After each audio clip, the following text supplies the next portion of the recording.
I don't think you are going to be happy with me, but let me start.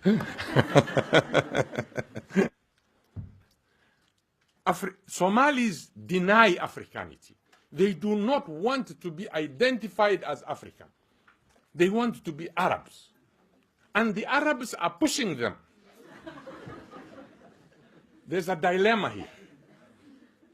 You see, there's identity crisis here now. I don't have identity crisis. I'm an African, and there are so many Africans in Africa. I don't have identity crisis. You can call me whatever you want. But I have identity. You do not have identity now because the Arabs have refused you. They are telling you, ya Abid. And you're better off to accept me as your brother rather than going to an Arab.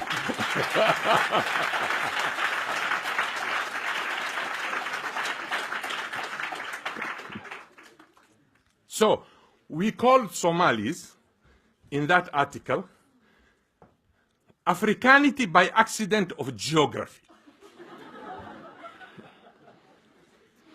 This group consists of those who happen to be in Africa without their wish to be there. Individuals who found themselves living in the continent by virtue of circumstances beyond their control. In other words, circumstantial Africans. Members of this group are not pleased to be identified with negritude or blackness, be it by value, ideology, culture, ethnicity, or any other quality except by the accident of being in Africa, of existing on the continent. So, the only time that a Somali nomad or a pastoralist, and I have nothing against nomads, the only time he or she will accept to be an African, or she or he may instantly turn around from Arab to Africa, is if she or he encounters discrimination of identity, denial from that group. And I have seen this in Egypt.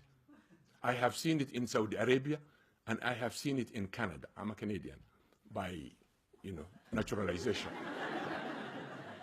You see? So in Canada, they come to complain. I was teaching at York University in Canada. ورنا على عبودك يا قال والله والله مثل كلا الصع.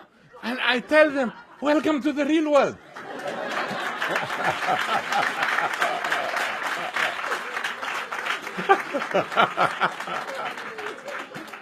In Canada, I used to teach at York University. Some of my students, they come to me and they say, Prof, these white people, they discriminate us. This is not right. This. I said, yes, welcome to the real world. Because I have training for discrimination. You gave me. Back home, you gave me that training. To me, this piece of cake.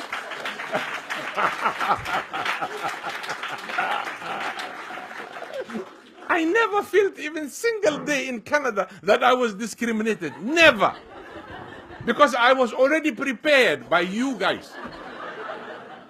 As the person who assumes that the purpose of discussion is the pursuit of truth.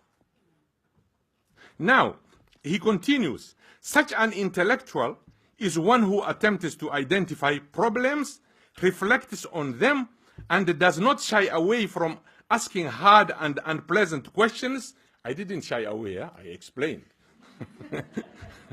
And who suggests, not imposes, some type of solution to the problem under his or her scrutiny. So he concludes and says, therefore, I would argue that an overwhelming number of Somali intellectuals are simply university and college graduates.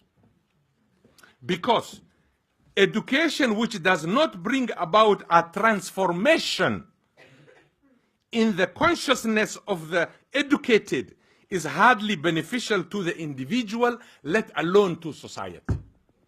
If you are educated and the education is not bringing any transformation in you, you still go back to your tribe.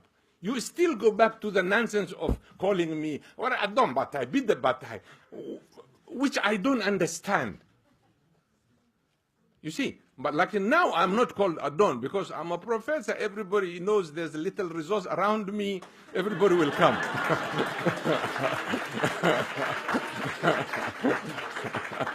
Now I'm removed from adon to adonhood. Now, we're Sudan way. I'm Sudan. I'm not Sudan. Adon.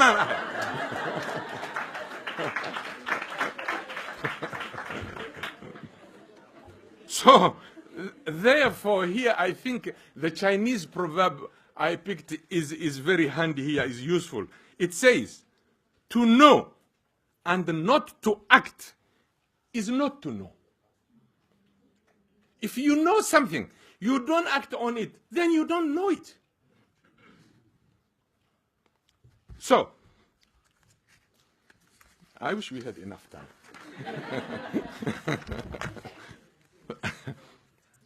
Now, this is where I come to the character, which I think Burhan, most of it he covered. I thank him. It's the first time I meet him, and I heard about him and I read, but I never met him.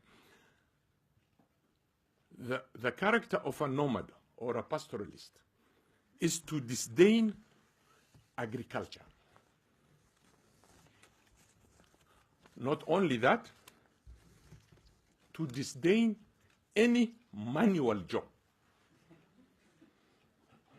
They don't want to do anything that involves handwork.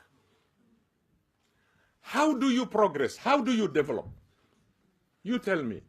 These missiles that are being sent, this technology that is happening among the Japanese and all this, do you think it came because of gabay? No. It started with a hand. And now I am doing the handwork. You insult me because of doing the handwork. Kabaha lugu tolay. Borsa lugu sameye.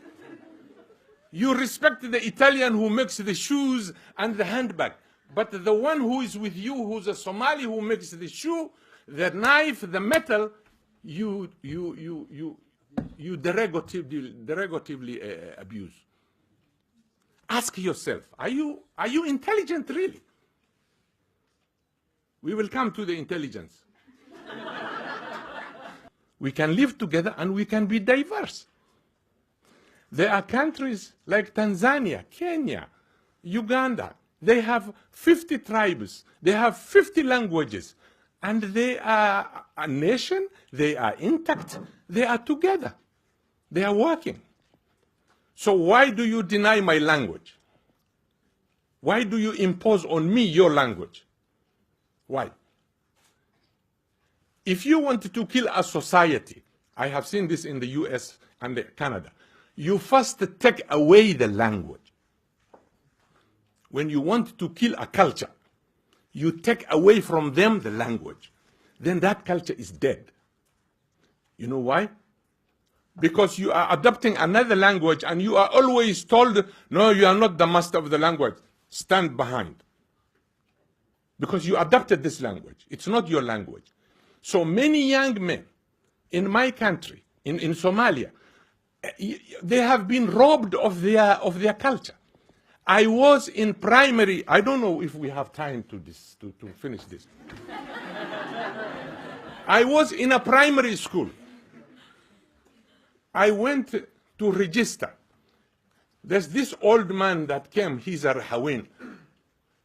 Wrongly called Rahawin, but they are Rewin. There is no Rahawin. He came to register his son at the same school. Me, I was already registered, but we are just standing there. So he doesn't speak another language. He speaks only the Rewin language. Is that a crime?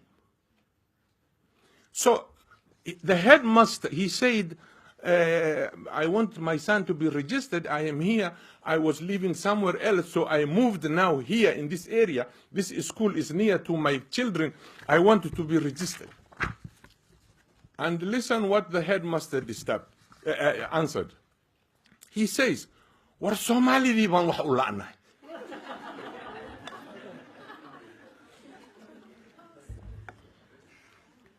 You're laughing now, but what does he feel, this young kid, at that age of 5, 6 years old? Let me translate. An old man came to register his son in a school that he moved in that area, and the headmaster tells him, because he was speaking a different language, it's a Somali language, but different, but the headmaster didn't understand. Now the headmaster answers the father, look at him. We can't get spaces for Somali children. And he's asking for space. So who is he? Where did he come? He's a Somali. So if I tell you the historical background of what happened to me and what happened to my brother, which he all registered, his book is called Unearthing Apartheid in Somalia. You can't believe. When my brother graduated from primary, all the teachers, all the parents were invited there, and my brother was #1 in the school. The headmaster was Ustad Abdullah. He was a half Arab. And Ustad Abdullah, then children are given their certificate, they called their name, and the parents are there. My brother was called, and he went to get his certificate because he scored all 100. 100, 100, 100, 100. So the headmaster said, this is the kind of student we want. This is the kind of student who will help tomorrow the country, the whatnot and whatnot. And an old parent stood up and talked to the master and said, war hadda ma waxaadna leedahay caruurteen oo dhan ma addoonkaasaa ka badiyey.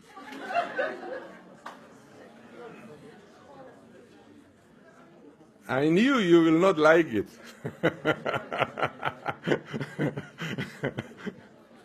You see, my brother scored 100 in every point because I am a Bantu.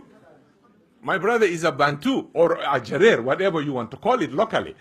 So a parent from the dominant clan Somali says, he told the headmaster, are you trying to tell us all of our children were defeated by this slave?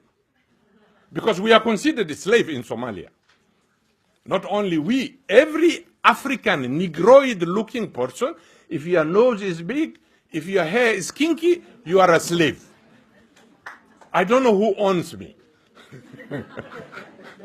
I'm looking for my master, I don't see yet.